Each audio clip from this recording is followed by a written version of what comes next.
Hello everybody, I hope you are doing well. Other gold-bearing ores are quartz and dacite. Schist, breccia granite, schist near granite and gneiss.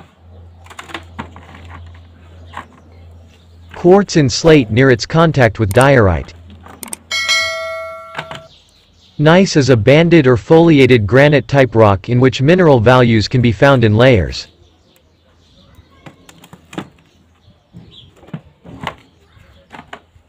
Diorite is a common country rock of the granite family.